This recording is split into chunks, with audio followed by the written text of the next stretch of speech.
ilé iṣẹ́ kan wà tó máa ń gbóhùn sáfẹ́fẹ́ ilé iṣẹ́ kan wà tó máa ń gbóhùn sáfẹ́fẹ́ Owutu FM Ìkòròdú náà kalẹ̀ sí bẹ́ẹ̀ bá fẹ́ polówó ọjà ẹ lọ bá mi rí wọn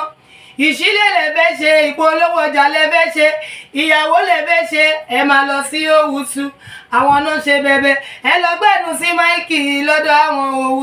Owutu ṣe bẹ̀bẹ̀ ìgbólóhùn ni wọ́n wà nílùú Ìkòròdú ó yẹ má yí kúrò bẹ́ẹ̀ yẹn bá mi bàbá mi ẹ̀gbọ́n mi àbúrò mi Owutu FM ní kẹ́ máa gbọ́ ní gbogbo ìgbà iléeṣẹ́ kan àrà ọ̀tọ̀ tí wọ́n ń gbóhùn sáfẹ́fẹ́ gbogbo nǹkan yóò fẹ́ ṣe ẹ lọ bá wọn wọ́n pẹ́ fẹ́ polówó ọjà ní ẹ fẹ́ tajà ní ẹ fẹ́ bá wọn dòwò pọ̀ ní lóríṣiríṣi ní ìṣílẹ̀ ní ilẹ̀ lẹ́fẹ́ tà ní kódà tó bá rẹ̀ yín jẹ ẹ máa bọ̀ Owutu FM kẹ́ wá gbẹnu sí máa thank you very much Owutu. Ṣàwí bàbá tá a bá sọ nípa àwọn tí àwọn èèyàn tó ń pariwo sí pé ó yẹ kí wọ́n lọ máa ṣe DNA ọmọ ó yẹ kí bàbá lọ máa ṣe DNA eléyìí kí ni àríwé rẹ ni wòlíì Ọlọ́run. Nǹkan tó ṣẹlẹ̀ ni pé kì í ṣe nínú ti wà a ṣe program kan ní 30 years ago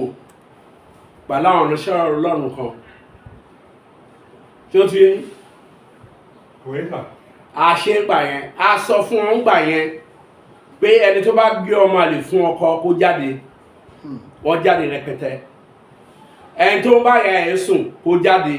wọ́n jáde bẹ́ẹ̀ ni láti rí ègún yẹn kúrò lórí wọn ìkan ṣẹlẹ̀ láìpẹ́ yìí sí ẹ̀dọ̀ mi ẹni yẹn tí ń wá sẹ́dọ̀ mi máa ń bọ́ ọkọ àwọn ọkọ ló máa ń mú ó ti tó bọ́dún mẹ́ta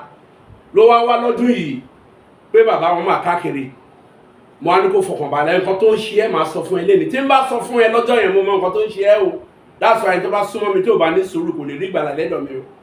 tí ń bá sọ fún ẹ pé nǹkan báyìí ló ń ṣẹlẹ̀ sí ẹ wọn ni mo dalé yín rú ẹrù tó wọn máa pa nìyẹn o ti rí ìyá o ti jáde ń sìn nǹkan tó ṣẹlẹ̀ kì í ṣe bàbá tó bí ẹ nìyá ẹ gbé ẹ fún lọ bá ìyá ẹ lègún ẹ máa fúnni kúrò ó dẹ̀ lọ ṣe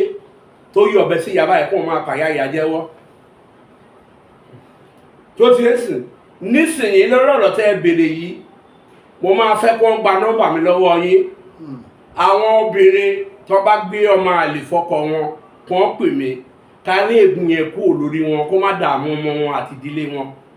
ìwọ ọkùnrin tó bá ya ẹ̀ sùn ẹ pè mí ẹ gba nọ́mbà ká lè ègún yẹn kúrò a lè ṣe ní láìfù mọ́ gbogbo àgbáyé ló máa rí yín ìgbà tá à ń ṣe ń gbà yẹn kò sí social media àwọn fídíò kọ̀ọ̀kan tí ó ti yín gbogbo àwọn tọkọ wọn dẹ̀ wà ń bẹ̀rẹ̀ gbà yẹn náà gbàdúrà fún wọn kò síjà ilé wọn ò dàrú so bó ṣe rí nìyẹn ẹ̀yin tẹ́ ẹ bá gbé ọmọ àlè fún ọkọ yín ẹ pè mí ègún tó wà ń bẹ̀ ká rí kúrò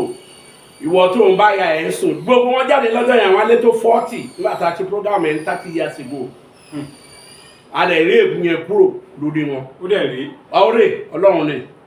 so àǹfààní ẹ̀ ti ṣí sílẹ̀ báyìí ó ṣí sílẹ̀ báyìí nígbà tí báyà rẹ̀ sùn rí bẹ́ẹ̀ ni ó pè yín kó pè mí nígbà gbọ́mọ àlè fọ́kọ ọkọ ẹ̀ kó pè yín kó pè mí ká rí ègún yẹn kúrò